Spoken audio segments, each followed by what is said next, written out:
عاملين يا رب تكونوا بخير. اهلا بيك عزيزي المشاهد معانا في قصه الجن العاشق الجزء الثاني، قصه ساره. حابب اقول لك لو انت ما اتفرجتش على الجزء الاول هيظهر معاك في علامه الاي اللي فوق، روح اتفرج على الجزء الاول وبعد كده تعالى اتفرج على الجزء ده عشان تفهم القصه كلها على بعض. الاهم من ده عزيزي المشاهد، لو انت مش مشترك في القناه اشترك، فعل زر الجرس عشان يوصلك اشعار بكل فيديو جديد هينزل على القناه، اللايك بتاعك، الكومنت، ويلا بينا نبدا.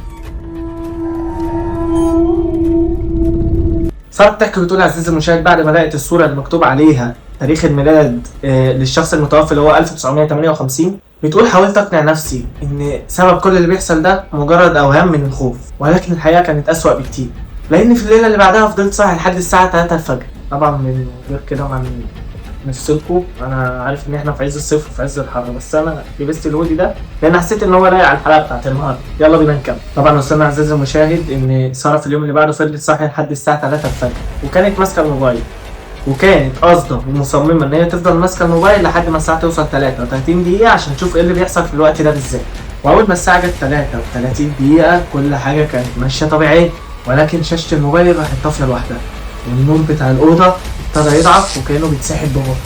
في نفس الوقت عزيزي المشاهد ساره ابتدت تسمع الثلاث خبطات، تك تك تك، ولكن المره دي عزيزي المشاهد الخبط بقى ما كانش ضعيف زي كل مره، لا الخبط كان اقوى من كل مره.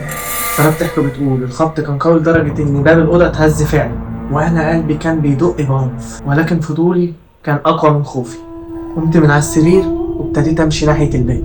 كل خطوه كنت باخدها كنت بحس ان الهواء بيبقى ابرد، واول ما قربت عند الباب وابتديت امسك المقبض سمعت صوت تاني، سمعت صوت جاي من الناحيه التانيه، ما تفتحيش.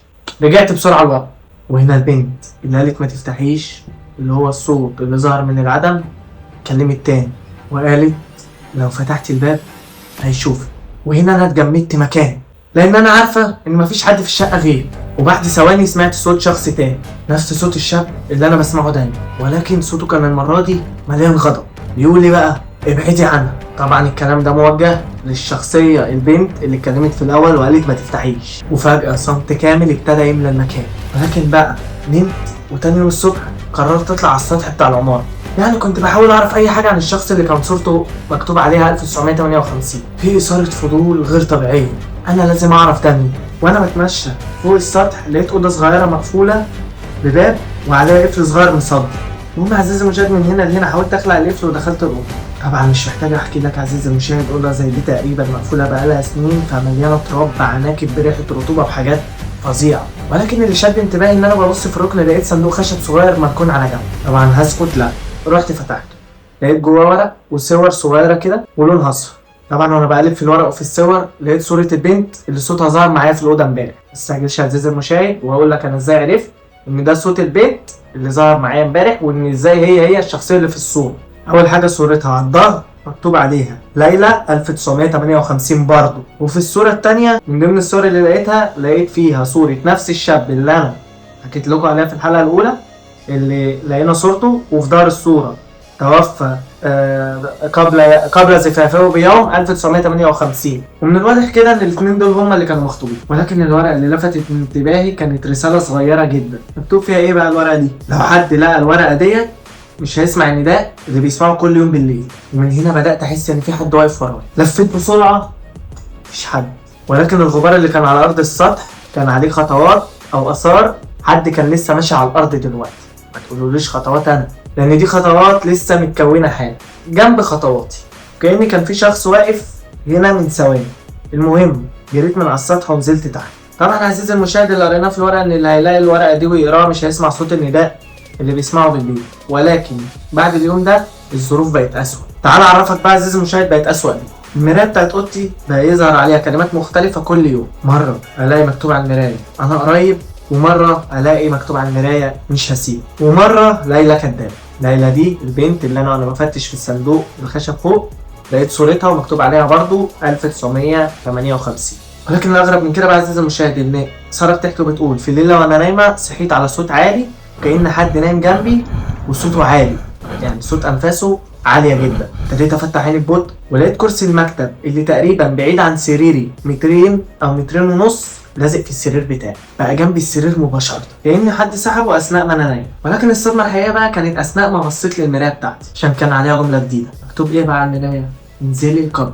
المشكله بقى ان العماره كلها على بعضها ما فيهاش غير قبو واحد صغير وقديم ومحدش بيدخله من زمان. ولكن انا تاني يوم ابتديت اخد بعضي وانزل القبو. طبعا السلم كان ضلمه وريحه الرطوبه كانت ماليه المكان. ولكن في اخر الممر على اليمين لقيت باب حديد ضخم، ولكن ما كانش مقفول بحاجه. زقيت الباب وبالفعل فتحته ودخلت، ولكن صوت تصفيرة الباب مالت المكان لدرجة ان انا ده من كتر الهدوء اللي في المكان. ولكن انا اول ما دخلت لمحت حاجة غريبة جدا. كل الحيطان بتاعت الأوضة اللي انا دخلتها مليانة بالصور، صور لعشرات الاشخاص بل لمئات الاشخاص، رجالة وستات كبار وصغيرين تقريبا كده، كلهم كانوا ساكنين قبل مني في العمارة.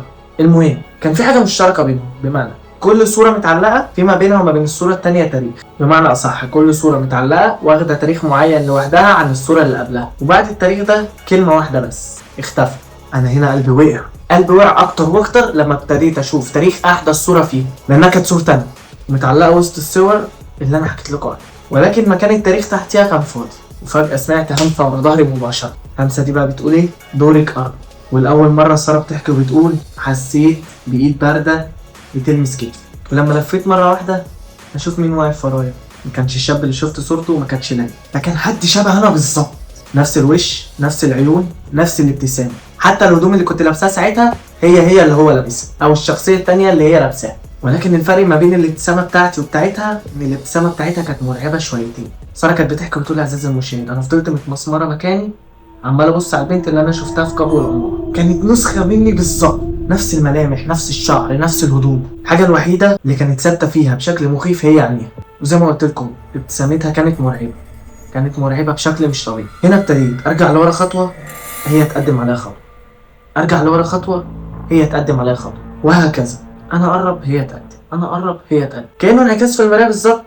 ولكن المراية كانت واقفة قدامي. ولكن الشخصية اللي ظهرت دي ابتدت تتكلم بصوت انا وقالت ما تخافيش انا مش جاية اذيك. سألتها بصعوبة انت مين؟ ردت وقالت انا الحقيقة اللي محدش عارفها. بعد ما خلصت الجملة دي ابتدت الصور اللي على الحيطان كلها اللي في الأوضة تقع واحدة ورا التانية على الأرض، وصوت سقوط كل صورة منهم كانت بتسمع في الأرض بتاع القبر. ولكن البنت اللي شبهي بصت للصور وقالت كل الناس اللي في الصور دي اختفوا لأنهم صدقوا الخوف أكتر من الحقيقة. فجأة سمعت صوت الشاب ده مرة تانية في آخر الممر، نفس الصوت اللي كان بيظهر في الأحلام، ولكن المرة دي ما كانش الصوت مرعب، كان بيتكلم بصوت حزين وقال سارة اخرجي من هنا. بصيت للصوت، ولكن لما رجعت أبص على نفس البنت اللي هي كانت يعتبر أنا لقيتها اختفت كأنها ما كانتش موجودة أصلا. وهنا ابتديت أجري ناحية الباب بتاع القبر، ولكن وأنا خارجة لمحت حاجة صغيرة على الأرض، الرسالة القديمة اللي لقيتها فوق السطح، ولكن كان مكتوب فيها سطر جديد أنا ما شفتوش في الأول. أقوى حاجة عند الظلام إن الناس تتخيل إنه أقوى مما هو عليه. وهنا طلعت من القبر وقفلت الباب ورايا. من الليلة دي الخبطات اللي كانت بتحصل على الباب ابتدت تقف. حتى سارة بتحكي وبتقول حتى المراية اللي كان بيظهر عليها كلام غريب ما بقاش يظهر تاني. والساعة 33 دقيقة بقت تعدي عادي من غير ما يحصل أي حاجة. عدت أسابيع على الحال ده وبعدين شهور، وكل حاجة رجعت لطبيعتها. وجه الوقت اللي احنا نعزل فيه من العمارة ونسيب الشقة خالص. ولكن أنا قررت قبل ما نعزل من البيت ده هطلع السطح مرة كاملة. يعني أنا كنت عايز أقفل الصفحة دي نهائي. المهم طلعت، ولما دخلت الأوضة الصغيرة لقيت الصندوق الخشبي القديم اللي اتكلمنا عليه في نص الحلقة أو يعتبر في أول الحلقة. فتحته والصور كلها كانت موجودة إلا صورة واحدة بس، صورة الشاب اختفت نهائيا. ومكان صورة الشاب اللي اختفت كان في ورقة صغيرة كان مكتوب فيها ايه بقى الورقة دي؟ شكرا انك ما صدقتيش الخوف. ابتديت ابتسم لأول مرة من شهور. قفلت الصندوق وسبته مكانه. دلوقتي عدى على اللي حصل أكتر من سنة تقريبا. أحيانا بفكر هل كل اللي حصل ده كان فعلا حقيقي ولا مجرد سلسلة وكوابيس وخوف؟ ولكن في حاجة واحدة بس متأكدة منها، إن كل ما أبص في التليفون وألاقي الساعة 33 دقيقة بفتكر اللي حصل، وبفتكر إن بعض الأسرار يفضل إن هي تفضل أسرار.